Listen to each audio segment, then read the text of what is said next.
Assalamualaikum warahmatullahi wabarakatuh. Perkenalkan, nama saya Friska Ayu Sandradela, mahasiswa Pendidikan Administrasi Perkantoran Universitas Negeri Semarang. Di sini saya akan menjelaskan materi tentang keselamatan dan kesehatan kerja dalam perkantoran, yang merupakan kompetensi dasar dari pelajaran sarana dan prasarana kelas 11, yaitu tentang kompetensi dasar menerapkan K3 dan melaksanakan K3 perkantoran. Sebelum masuk ke materi, kita harus mengetahui mengapa K3 itu sangat penting. Ya, karena K3 sangat diperlukan bagi setiap institusi atau organisasi dalam mencegah terjadinya penyakit akibat kerja. Selain itu, merupakan hak dan kewajiban tenaga kerja secara jelas tercantum pada Undang-Undang Nomor 13 Tahun 2003 yang nanti akan kita bahas lebih lanjut.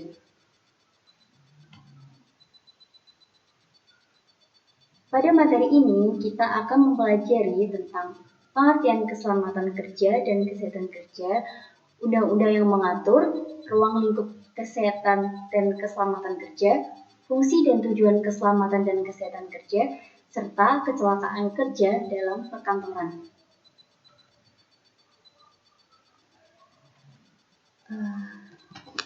Pengertian ketiga menurut para ahli. Menurut Ripley, yang dimaksud keselamatan dan kesehatan kerja yaitu sebuah kondisi kerja yang baik, sehat, dan aman ketika melakukan pekerjaan pada sebuah kantor atau perusahaan tempat kerjanya tersebut. Sedangkan menurut Mattis and Jackson, keselamatan dan kesehatan kerja sebagai suatu perlindungan kesejahteraan fisik para pekerja terhadap cedera yang ada kaitannya dengan pekerjaan. Adapun keadaan sehat yang dimaksud yaitu sehat secara fisik, mental, dan sehat emosi. Kemudian ada juga pengertian K3 menurut Simanjuntak. Beliau mendefinisikan keselamatan dan kesehatan kerja sebagai suatu keadaan selamat serta bebas risiko kecelakaan atau kerusakan bagi para karyawan yang ada kaitannya dengan keadaan bangunan, mesin, peralatan keselamatan, dan kondisi pekerja. Ada juga menurut Mangkunegara. Beliau mengartikan K3 merupakan suatu perwujudan hasil pemikiran dan upaya untuk mewujudkan kondisi utuh dan sempurna baik jasmani maupun rohani bagi para pekerja, khususnya manusia pada umumnya. Selanjutnya ada undang-undang yang mengatur tentang K3. Terdapat dua undang-undang yang mengatur tentang K3. Yang pertama yaitu Undang-Undang Nomor 1 Tahun 1970 Pasal 3 Ayat 1. Undang-undang ini berisi tentang tujuan pemerintah membuat aturan keselamatan dan kesehatan kerja. Di antara tujuannya yaitu memberi alat-alat perlindungan diri pada para pekerja, mencegah dan mengurangi kecelakaan, menyesuaikan dan menyempurnakan pengamanan pada pekerjaan yang memiliki biaya kecelakaan yang bertambah tinggi, memberi pertolongan pada kecelakaan, memelihara kebersihan, kesehatan, dan ketertiban, memperoleh keserasian antara tenaga kerja, alat kerja, lingkungan, cara, dan proses kerja, mencegah, mengurangi, dan memadamkan kebakaran serta bahaya peledakan, memberi kesempatan atau jalan menyelamatkan diri pada waktu kebakaran atau kejadian-kejadian lain yang berbahaya seperti bencana alam, gempa bumi, mencegah dan mengendalikan timbul atau menyebar luasnya suhu, kelembapan, debu, kotoran, asap, uap, gas, hembusan angin, cuaca, sinar radiasi, suara, dan getaran. Mencegah dan mengendalikan timbulnya penyakit akibat kerja, baik fisik maupun non-fisik. Mengamankan dan memelihara segala jenis bangunan, mengamankan dan memperlancar pekerjaan, bongkar muat, perlakuan, dan penyimpanan barang, mencegah terkena aliran listrik yang berbahaya, serta memperoleh penerangan yang cukup dan sesuai, dan yang terakhir, menyelenggarakan penyegaran, kelembapan udara, dan suhu yang cukup. Selanjutnya yaitu Undang-Undang Nomor 13 Tahun 2003 Pasal 86 yang menyebutkan bahwa setiap pegawai atau karyawan berhak untuk memperoleh perlindungan atas keselamatan dan kesehatan kerja, moral, dan kesusilaan, serta perlakuan yang sesuai dengan harkat, martabat manusia, dan nilai-nilai agama. Kemudian kita akan membahas tentang ruang lingkup K3 perkantoran. Ada 4 ruang lingkup K3. Yang pertama yaitu melakukan pencegahan dan pengobatan akibat keracunan yang timbul dari kerja. Yang kedua, diadakan penyesuaian antara kemampuan dengan pekerjaan. Yang ketiga, melakukan rehabilitasi bagi para karyawan atau pekerja yang cedera atau sakit akibat pekerjaannya. Dan yang terakhir, dilakukan pemeliharaan terhadap lingkungan kerja supaya sehat dan aman. Selanjutnya ada tujuan dan fungsi dari K3 perkantoran. Tujuan dari K3 ada 3, yaitu yang pertama memberikan jaminan keselamatan bagi setiap orang yang berada di tempat kerja. Yang kedua, melindungi tenaga kerja atas keselamatannya dalam melakukan pekerjaan untuk kesejahteraan hidup dan meningkatkan produksi serta produktivitas nasional. Yang ketiga, sumber produksi dipelihara dan digunakan secara aman dan efisien. Selain tujuan, tentunya ada fungsi. Di sini ada fungsi yaitu fungsi keselamatan dan fungsi kesehatan kerja. Fungsi keselamatan kerja yang pertama yaitu menerapkan dan menginformasikan rekan lainnya dalam hal pengendalian bahaya kerja. Yang kedua, mengukur serta memeriksa kembali efektivitas pengendalian bahaya dan program pengendalian bahaya kerja.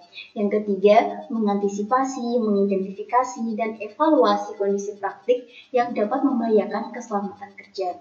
Yang keempat, membuat desain pengendalian bahaya, metode, prosedur, dan program kerja perkantoran. Nah, tadi yaitu fungsi keselamatan kerja. Kemudian ada fungsi kesehatan kerja. Yang pertama yaitu melakukan penilaian terhadap risiko bahaya kesehatan di tempat kerja. Yang kedua, memberikan saran terhadap perencanaan, pengorganisasian, dan praktik kerja termasuk desain tempat kerja. Yang ketiga, memberikan saran, informasi, pelatihan, dan pendidikan tentang kesehatan kerja. Yang keempat, memantau kesehatan pegawai atau karyawan. Yang kelima, terlibat dalam proses rehabilitasi pegawai atau karyawan yang mengalami sakit atau kecelakaan kerja. Dan yang terakhir yaitu mengelola P3K dan tindakan darurat. Nah, di sini ada kecelakaan kerja dalam perkantoran, di mana yaitu keadaan dan masalah dalam perkantoran. Di sini ada beberapa bahaya dan juga hal-hal lain. Yang pertama ada bahaya fisik. Bahaya fisik contohnya yaitu bising, getaran, pencahayaan, radiasi layar, komputer, elektrik. Ada juga bahaya kimia, contohnya partikel debu, cairan desinfektan, uap, vapor. Ada juga bahaya biologi, contohnya berasal dari mikroorganisme seperti virus, bakteri, jamur. Ada juga bahaya ergonomi, yaitu posisi kerja tidak netral, gerakan berulang, kelebihan beban dalam bekerja. Ada juga bahaya psikososial, contohnya yaitu konflik antar rekan, stres kerja, shift kerja yang terlalu banyak, dan juga beban kerja. Ada juga bahaya mekanik. Bahaya mekanik ini disebabkan oleh alat-alat dalam bekerja, alat-alat yang tidak kita gunakan dengan baik, atau kita ceroboh dalam menggunakannya. Kemudian ada bahaya listrik. Bahaya listrik yaitu bahaya yang disebabkan akibat kecerobohan kita dalam memakai listrik. Ada juga bahaya dalam limbah. Bahaya dari limbah yaitu ketika kita memproduksi sesuatu, kita tidak terfikirkan untuk mengolah limbahnya, sehingga limbah lama-kelamaan juga dapat menyebabkan kecelakaan kerja. Dan juga ada juga kecelakaan berasal dari bencana. Bencana bisa berupa bencana alam atau bencana-bencana yang lain. Bencana alam contohnya yaitu gempa bumi, tsunami, atau bencana yang tidak terduga seperti kebakaran dan lain-lain. Kemudian ada faktor-faktor yang menyebabkan terjadinya kecelakaan kerja. Yang pertama yaitu ada faktor kecelakaan kerja yang disebabkan oleh keadaan tempat lingkungan kerja. Yang pertama, kondisi ruangan kerja perkantoran yang terlalu padat serta sesak. Yang kedua, kurangnya kesadaran para pekerja kantor dalam membuang sampah, yaitu membuang tidak pada tempatnya. Yang ketiga, yaitu menyusun serta menyimpan barang-barang yang tidak diperhitungkan keamanannya, seperti meletakkan barang-barang secara sembarangan dan tidak pada tempatnya atau tidak disimpan dengan baik di dalam gudang. Kemudian ada faktor kecelakaan kerja yang disebabkan oleh pengaturan udara. Yang pertama yaitu suhu udara tidak terkondisikan dengan baik perihal pengaturannya, seperti terlalu panas atau terlalu dingin dan tidak sesuai dengan suhu ruangan. Yang kedua yaitu sirkulasi udara di ruang kerja yang tidak baik, ruang kerja yang kotor, berdebu, dan berbau tidak enak. Selanjutnya ada faktor kecelakaan kerja yang disebabkan oleh pengaturan penerangan. Yang pertama yaitu ruang kerja yang agak gelap serta kurang cahaya. Yang kedua, pengaturan serta pemakaian sumber cahaya yang tidak tepat. Ada juga faktor kecelakaan kerja yang disebabkan oleh pemakaian peralatan kerja. Yang pertama yaitu pemakaian mesin dan alat elektronik tanpa pengamanan yang baik. Yang kedua, pengamanan peralatan kerja yang sudah lama, usang, atau bahkan rusak. Selain faktor-faktor tadi, ada juga faktor kecelakaan kerja yang disebabkan oleh kondisi fisik dan mental pegawai.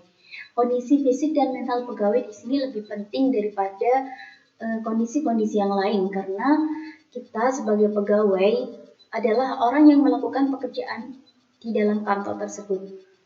Nah, kondisi emosi dan fisik pekerja sangat mempengaruhi kelancaran pekerjaan. Adapun wujud emosi dan fisik yang kurang stabil pada pekerja yaitu sebagai berikut. Yang pertama, emosi pegawai yang tidak stabil. Yang kedua, kepribadian pegawai yang rapuh. Yang ketiga, cara berpikir dan kemampuan persepsi yang lemah. Yang keempat, motivasi kerja rendah. Yang kelima, sikap pegawai yang ceroboh dan kurang cermat. Dan yang keenam, kurang pengetahuan dalam penanganan fasilitas kerja, terutama kerja yang membawa risiko berbahaya. Selanjutnya yaitu ada stamina pegawai yang tidak stabil. Nah, di sini stamina atau kesehatan pekerja itu sangat penting sekali. Karena ketika seorang pekerja sakit, alangkah lebih baik untuk tidak melakukan pekerjaan yang berat karena ditakutkan mengakibatkan kecelakaan kerja nantinya. Selanjutnya ada kerugian yang disebabkan oleh kecelakaan kerja pada perkantoran. Ada dua hal yaitu kerugian secara langsung dan juga kerugian secara tidak langsung. Kerugian secara langsung yaitu tunjangan khusus untuk penderita. Yang kedua, premi asuransi kecelakaan. Yang ketiga, nilai produksi yang hilang akibat terhentinya proses kerja. Yang keempat, biaya perawatan dan pengobatan penderita. Yang kelima, biaya perbaikan atau pengadaan baru peralatan yang rusak. Kemudian ada kerugian yang tidak langsung, antara lain waktu dan biaya yang diperlukan untuk melatih pekerja baru. Yang kedua, nilai keterampilan yang berkurang atau bahkan hilang. Yang ketiga, biaya pengawas dan administrasi. Yang keempat, menurunnya kualitas produksi atau jasa yang bisa berakibat berkurangnya kepercayaan. Yang kelima, biaya yang dikeluarkan sehubungan dengan jam kerja yang hilang yang menyebabkan keterlambatan proses suatu produksi atau jasa. Dan yang terakhir yaitu upah keluaran menurun bagi pekerja yang cacat. Demikian tadi yang dapat saya sampaikan, kurang lebihnya saya mohon maaf. Wassalamualaikum warahmatullahi wabarakatuh.